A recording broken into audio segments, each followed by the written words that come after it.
Diretsuhin mo lang itong Tabora Street hanggang makarating ka dun sa may Divisoria Mall sa dulo. Sa tapat ng Divisoria Mall, makikita mo yung Santa Elena Street.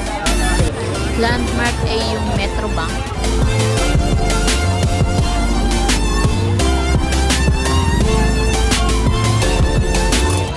Sa gawing kaliwa, aakyat ka sa may escalator.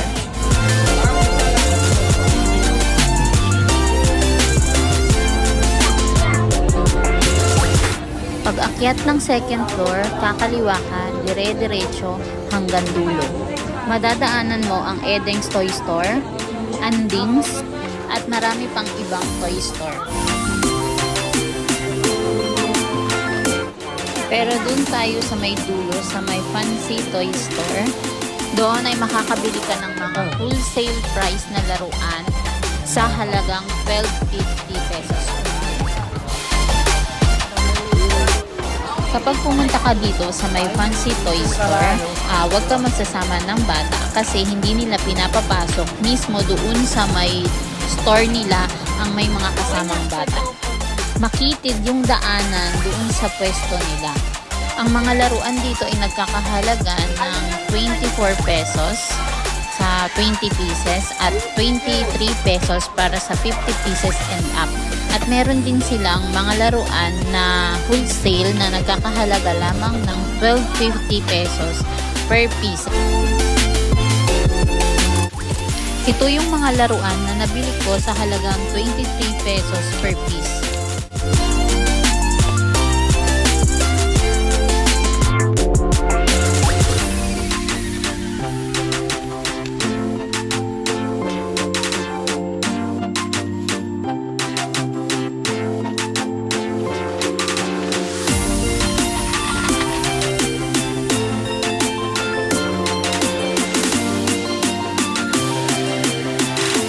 At ito naman yung mga tig to 12.50 pesos per piece.